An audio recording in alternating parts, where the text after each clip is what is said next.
Oli, me han llegado una cantidad gigante de comentarios en mis redes sociales y mensajes a mi interno preguntándome sobre casos específicos de la reforma pensional. Jerome, ¿qué me aconsejas? Jerome, ¿qué hago? Y aunque yo intento contestar la mayoría, hay otros en los que mi conocimiento no da para tanto. Entonces, hemos decidido hacer este video, vamos a partirlo en algunas cápsulas con un experto al que les voy a presentar.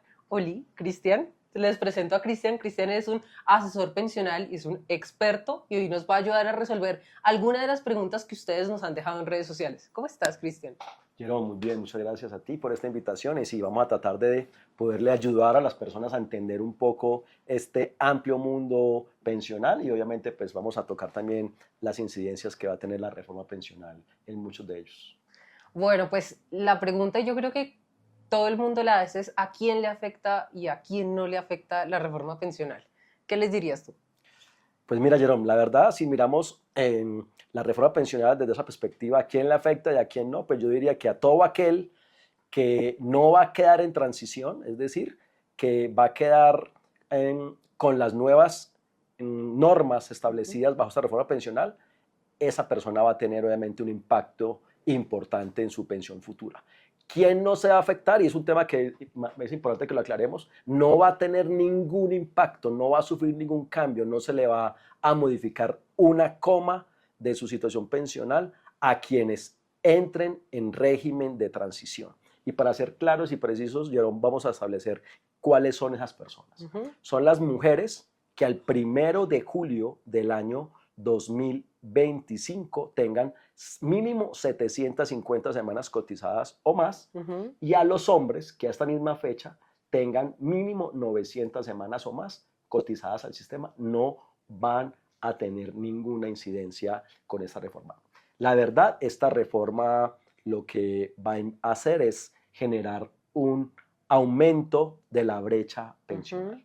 Y la gente no conoce bien en términos prácticos qué significa, pero la brecha pensional, Jerome, para que lo entendamos, es la diferencia que siempre va a existir entre mi último salario y el valor que recibo como mesada pensional. Nunca yo me cotizo, nunca me pensiono, perdón, con el mismo valor que recibía en mi salario. Es uno de los paradigmas que mucha gente tiene. La gente cree que si yo me gano 5 millones, me pensiono con 5 millones, y eso no es así. Pero esta reforma pensional, esta diferencia entre estos dos valores, la va a ampliar más. Y la va a ampliar por una situación muy simple, que tiene un componente técnico, pero es muy simple. Yo en Colpensiones, si me gano hasta 2.3 salarios mínimos, yo voy a cotizar única y exclusivamente en Colpensiones. Y digamos que allí no hay ningún impacto más allá de ese umbral de cotización. Pero si yo tengo un ingreso superior a los 5 millones o 10 millones o 12 millones, todo lo que yo cotice por encima de ese umbral de 2.3 salarios mínimos, que son 2.990.000 pesos, lo voy a tener que cotizar en un fondo privado. Y en Colpensiones máximo voy a poder acceder a esa mesada pensional hasta esos 2.990.000 pesos de cotización de IBL, lo cual me va a permitir lograr una pensión de 1.900.000 pesos de hoy, 2 millones de pesos. O sea, Cristian, en el componente de prima media. ¿Qué le dirías tú a una persona que hoy está cotizando en Colpensiones bajo 5 salarios mínimos? ¿Qué le dirías sobre su expectativa de pensión? ¿Va a aumentar o va a disminuir la mesada? ¿Con la reforma actual? Con la reforma. Con la reforma actual, obviamente su mesada pensional va a ser diferente con respecto a la que hubiera logrado con la ley anterior o con la ley 100. O sea, que va a disminuir. O completamente va a disminuir. La mesada pensional va a disminuir. Ese va a ser el efecto número uno que vamos a tener al momento de que entre en vigencia la reforma pensional y nos comencemos a pensionar con esta nueva ley. Lo que va a suceder es una disminución de la mesada pensional. Bueno, pues terrible, pero un segundo caso que me llegaban en preguntas, un señor me dice, Jerome, vivo en Estados Unidos, coticé 400 semanas en Porvenir, pues en un fondo privado, y tengo un saldo de 30 millones de pesos. ¿Qué va a pasar con mi dinero?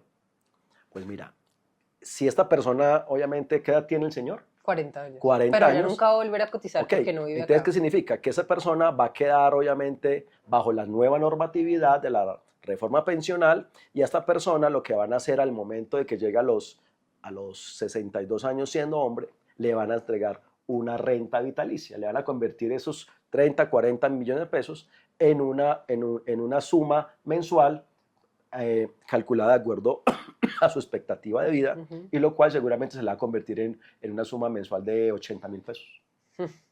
Ya no le van a entregar los 30 millones de pesos que hoy le entregarían a una persona que esté en las mismas circunstancias de él a los 62 años, sino que le van a entregar esa misma cifra, pero ya en unos pagos mensuales. Bueno, el caso de este señor es el caso pues del pilar semicontributivo. ¿Cómo es el pilar semicontributivo, Cristian? Bueno, mira, en el pilar semicontributivo lo que se hace es establecer bajo la reforma que quienes coticen entre 300 semanas, por encima de 300 semanas y hasta 1.000 semanas de cotización, van a poder acceder a una renta vitalicia. Lo que van a hacer es convertir los aportes que tienen en el régimen de prima media, de Colpensiones y del componente del fondo privado, se los van a convertir en una renta vitalicia, es decir, una suma mensual por su expectativa de vida, como hablábamos con esta persona, y simplemente van a poder contar durante el tiempo que viva, pero así para no ser redundante, con una suma, pero que van a ser sumas realmente muy, muy bajas. Hoy en día, las personas reciben en promedio una devolución de saldos en un fondo privado de 35, 40 millones de pesos, y la de Colpensiones es una indemnización sustitutiva promedio de 7 millones de pesos. Hoy la gente lo recibe en un solo pago. Aquí lo van a recibir, pero con unas sumas mensuales que realmente van a ser muy, muy bajas. Y aparte a eso, sumarle a lo que dice Cristian, el pilar semicontributivo, aparte de ser un robo, le dice a la gente que solamente va a poder recibir su dinero 3 años después. Exactamente. 3 años después de que cumplan la edad pensional. Entonces el mensaje para este señor que tiene 40 años es, hombre, usted no va a recibir su plata cuando cumpla 62 años, sino va a tener además que esperar 3 años más, y como dice Cristian, no le van a devolver su ahorro, sino que se lo van a dar, digo yo, Cristian, en goteritas de dinero. Así es. Y que ni siquiera es la totalidad. Así es. Bueno, Cristian, tú nos decías que este pilar semicontributivo es para los que están entre 300 y 1.000. Tengo 2 casos. ¿Qué pasa para los que están entre 1 y 299? Bueno, las personas que cotizan entre 1 y 299 semanas de cotización, a esas personas son las únicas a quienes van a tener derecho a esa indemnización sustitutiva y a esa devolución de saldos totales en su cuenta de ahorro individual. Pero lo que me llama la atención, y quiero contarte, Jerome, es que en la reforma pensional hacen énfasis en que la persona, para poder acceder al componente del régimen de ahorro individual, a esa devolución de saldos, lo tendrá que manifestar de manera explícita ante el fondo. Entonces, pareciera que allí hay algo que... ¿Y si no lo manifiesta, qué pasa? Pareciera que no tiene derecho. Ay. Entonces, hay un tema de que falta una reglamentación seguramente, pero se supone que van a poder recibir esos recursos. Pero hacen énfasis en que lo tendrá que manifestar de manera explícita al Fondo Privado de Pensiones. Ok, pero esa persona, así digamos que pongámosle un nombre, Miguel cotizó 150 semanas en un fondo privado y nunca más volvió a cotizar. ¿A él le van a hacer una devolución de saldos o se la convierten en una indemnización sustitutiva? No. ¿Cómo va a ser? Va a ser el componente, el componente del fondo privado es una devolución de saldos total. Sus aportes más la rentabilidad, lo que ha generado. Y en la parte de lo que le corresponda, si esa misma situación pasa en Colpensiones, es una indemnización sustitutiva. La diferencia de estas dos prestaciones es la cuantía a la cual uno puede acceder. Siempre es más alta la devolución de saldos que entrega el fondo privado, por el concepto de rentabilidad. Claro. Bueno, y el segundo caso, Cristian, y que me llegaron muchas preguntas ahorita es, tengo 1.000 semanas, ¿por qué nadie habla de mi caso? ¿Qué va a pasar para esas personas? Me han preguntado que si tienen una pensión anticipada, de cuánto es, ¿cómo sería? Esta reforma pensional dentro del régimen contributivo establece un mecanismo para quienes cotizan entre más de 1.000 semanas, menos de 1.300 semanas, a una opción a acceder a una pensión que se llama pensión anticipada. Es decir, primero, los hombres tendrán que tener 65 años y las mujeres tendrán que tener 62 años. Segundo, no podrán estar en régimen de transición y podrán acceder a su mesada pensional bajo el mecanismo de que les van a calcular la pensión como si ya tuvieran las 1.300 semanas y de su mesada pensional les van a descontar el número de semanas como tal. Pero ojo, la pensión que les van a entregar es proporcional al número de semanas que tienen cotizadas. Y cuando me refiero que de acuerdo a las 1.300 semanas es como si hubieran cumplido el requisito ya de las semanas mínimas. Pero ¿cómo sería ahí si no está en transición? O sea, si la persona tiene 1.000 semanas, ¿cómo no estaría en transición? O sea, no, no puede estar en transición. O sea, eso es un beneficio. Por ejemplo, si yo estoy en transición hoy, ya tengo 1.200 semanas y mañana, pasado mañana, dejé de cotizar, me retiré, entonces a mí no me van a aplicar ese beneficio, porque yo hoy en día, bajo el momento, estoy en transición. Entonces no tengo derecho a esa pensión anticipada. Ah, ya, listo. Es para las personas, entonces, digamos, me corriges, Cristian, que después de la entrada en vigencia, que la entrada en vigencia pues es el 1 de julio de 2025, después de la entrada en vigencia, ahí sí cumplen las 1.000 semanas, pero no para quien tenga 1.000 semanas. No sé, que tenga yo 1.000 semanas hoy, entonces diga, no, yo ya me quedo ya tranquilo, no cotizo más y me dan la pensión anticipada, no. Ah, listo, perfecto.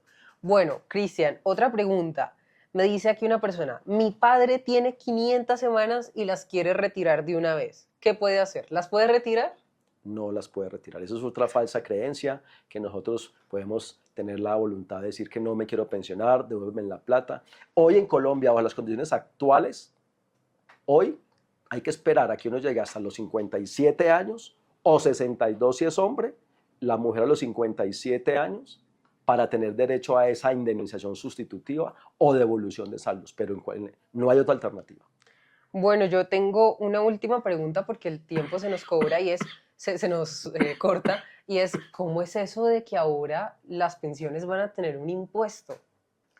¿Quién va a pagar un impuesto sobre las pensiones? ¿Cómo es eso, Cristian? Pues mira, realmente eso se está generando por un error que se cometió en el proyecto inicial que se aprobó en el Senado. Error que se estableció que a partir de los 1.000 VTs las personas deberían cotizar. ¿Qué son 1.000 VTs? Un VT es una unidad de valor tributario que tiene un valor así de 47.000 y punta mil de pesos, 47.000 y pico de pesos, pero en esa reforma omitieron colocar el concepto de mensual.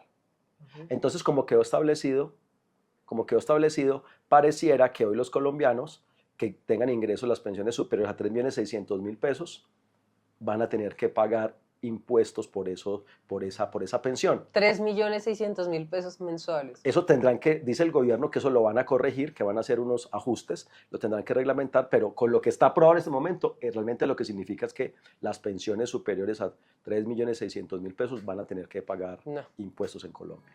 Bueno, esas fueron solo algunas de las preguntas que ustedes me han hecho en redes sociales. Esperamos tener a Cristian, ojalá para hacerle muchas más preguntas en muchos más espacios. Sin embargo, aquí les dejo el contacto de Cristian. Cristian es un asesor experto, como se acaban de dar cuenta, un crack.